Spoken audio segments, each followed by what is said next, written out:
Wealth is the slave of a wise man, and in but the the middle master of the chaos, of a fool. the most powerful man on earth sat alone, writing philosophy. Marcus Aurelius was emperor of Rome from 161 to 180 AD. Yet history remembers him not only as a ruler, but as a philosopher. He was born in Rome in 121 AD during the reign of Emperor Hadrian. From childhood, Marcus showed little interest in luxury or entertainment. Ancient historians wrote that he slept on the floor as a boy. He preferred discipline, study, and self-control over comfort. Hadrian noticed the young nobleman early. The emperor reportedly called him verissimus, meaning most truthful.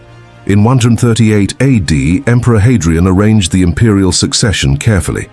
Antoninus Pius became emperor and adopted Marcus as his heir. Marcus was suddenly placed next to the throne of the Roman Empire. But unlike many future rulers, he did not hunger for absolute power. For over 20 years, he studied law, rhetoric, and Stoic philosophy. His teachers included the famous Stoic philosopher Junius Rusticus. Stoicism taught that pain, wealth, and fame were temporary. Virtue, reason, and duty mattered more than pleasure or power. Marcus absorbed those lessons deeply. They would later define his reign during Rome's darkest years. In 161 AD, Antoninus Pius died peacefully after a long rule. Marcus Aurelius became emperor at the age of 40. But he made an unusual decision immediately. He refused to rule alone and shared power with Lucius Verus. It was one of the first true co-emperorships in Roman history. Marcus believed duty to Rome mattered more than personal glory. The empire soon faced disaster after disaster. A brutal war erupted against the Parthian Empire in the east. Roman legions eventually won the conflict under Lucius Verus, but soldiers returned carrying a deadly disease across the empire. Historians now call it the Antonine Plague.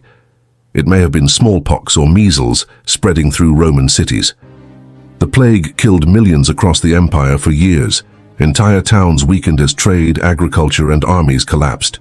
At the same time, Germanic tribes attacked Rome's northern borders. The Marcomannic Wars became one of the greatest military crises of the century. Marcus Aurelius spent years living near the Danube frontier.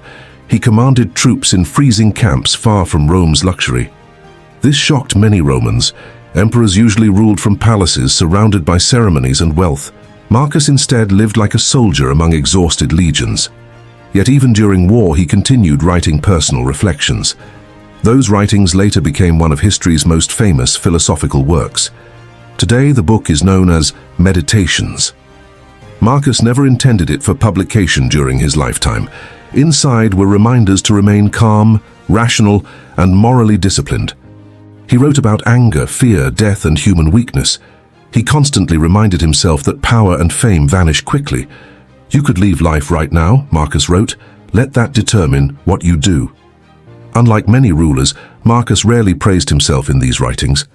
Instead, he criticized his own failures and emotional reactions. Readers centuries later saw not a distant emperor but a struggling man. While fighting wars, Marcus also faced betrayal inside the empire. In 175 AD, the general Avidius Cassius declared himself emperor in the east. Marcus prepared to confront Cassius personally with his armies. But before battle began, Cassius was assassinated by his own officers. The revolt collapsed almost immediately after only a few months. Marcus reacted with restraint instead of mass revenge. Historical sources say he showed unusual mercy toward many involved. Even political enemies often respected his character and discipline, but Marcus Aurelius also ruled within the brutal system of Rome. Historians note that Christians faced persecution during parts of his reign.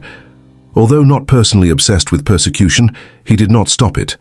By the late 170s AD, years of war exhausted the emperor physically. Yet he still continued campaigns along the Danube frontier. In March of 180 AD, Marcus Aurelius died in military camp.